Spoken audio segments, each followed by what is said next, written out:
शिवाय। मित्रों, क्या आप जानते हैं कि नंदी कैसे भोलेनाथ की सवारी बने?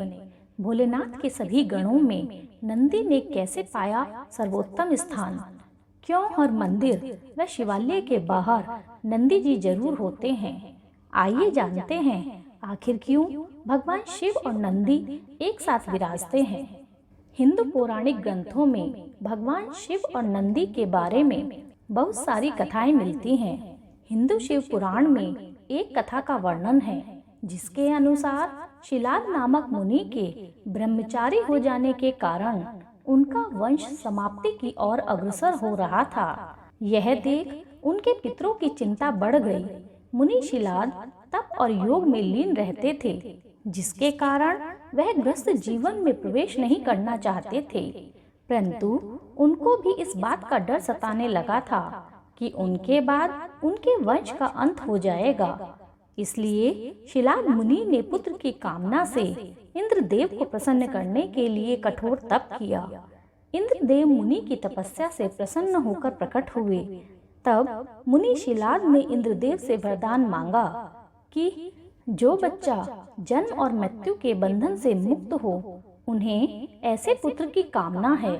लेकिन इंद्रदेव ने उन्हें इस प्रकार का वरदान देने में असमर्थता जाहिर की और बताया कि उन्हें इसके लिए शिव की आराधना करनी होगी। तब मुनि शिलाद ने भगवान शिव की कठोर तपस्या की। मुनि की तपस्या से प्रसन्न होकर भगवान शिव ने उन्हें दर्शन दिए और वर मांगने के लिए कहा। तब शिलाद मुनि ने शिवजी से कहा, प्रभु, उन्हें ऐसा पुत्र चाहिए जिसे मृत्यु छू न सके और उस पर आपकी कृपा सदा बनी रहे। भगवान शिव ने उन्हें आशीर्वाद दिया और अगले ही दिन जब शिलाद मुनि खेतों के बीच से गुजर रहे थे तो उन्हें एक नवजात बच्चा पड़ा हुआ मिला। तब शिवजी ने उन्हें कहा, शिलाद, यही तुम्हारा पुत्र है। मुनि शिलाद ने बच्चे को उठा लिया और उसका नाम नंदी रखा। जब नंदी बड़े हुए तो एक दिन दो सन्यासी शिलाद मुनि के आश्रम में पहुँचे। उन्होंने चलते समय सत्कार से प्रसन्न होकर मुनि शिलाद को आशीर्वाद दिया और नंदी के लिए एक भी शब्द नहीं बोला।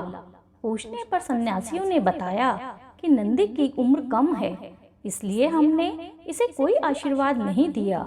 यह बात जब नंदी को पता चली तो नंदी ने अपने पिता से कहा कि मेरा जन्म शिव भगवान की कृपा से हुआ है, अब वो ही मेरी रक्षा करेंगे। इसके बाद नंदी भगवान शिव की स्तुति करने लगे और कठोर तप किया।